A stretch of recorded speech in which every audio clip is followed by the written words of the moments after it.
When someone goes to a sangoma or any spiritual worker to target another person, they're essentially hiring a hacker.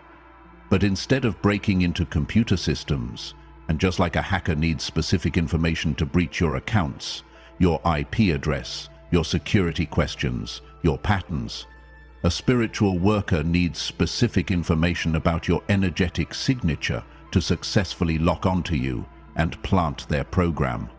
This is why they always need something personal. A photograph captures your face, but more importantly, it captures the energetic imprint of your consciousness at that moment the photo was taken. A piece of your hair or clothing carries your cellular frequency, your unique biological signature that can be used as a homing beacon. Even just your full name, when spoken with focused intention, creates a vibrational pathway directly to your energy field. These aren't superstitions. These are spiritual technologies that have been used for thousands of years across every culture on this planet. The terminology changes, the rituals vary, but the underlying mechanics remain the same because they're based on universal laws of energy and consciousness. As once they have your energetic coordinates, they perform their ritual. They charge objects with specific intentions, negative thought forms designed to attach to your frequency like spiritual malware. They might bury something at a crossroads, symbolically representing you being stuck at a decision point, perpetually confused and unable to move forward. They might burn something while calling your name, symbolically destroying your vitality, your opportunities, your peace. They might bind something, physically tying knots while mentally programming limitations into your reality. None of this is abstract. These actions in the physical realm create corresponding distortions in the quantum field, ripples in the fabric of reality that then seek out their target. And here's the critical part. They needed you at a specific frequency to make this work. They needed you vibrating at the frequency of fear, doubt, anger, or desperation, because that's where their curse operates. Think of it like a radio station that only broadcasts on FM. If you're tuned to AM, you simply won't pick up the signal.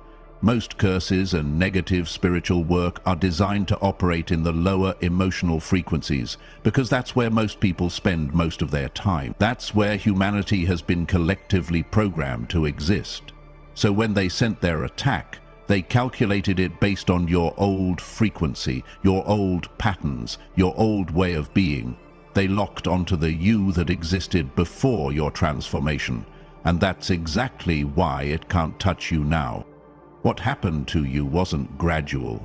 It wasn't a slow improvement over months or years. This was a quantum leap, a dimensional shift that occurred in a specific moment, even if you can't pinpoint exactly when.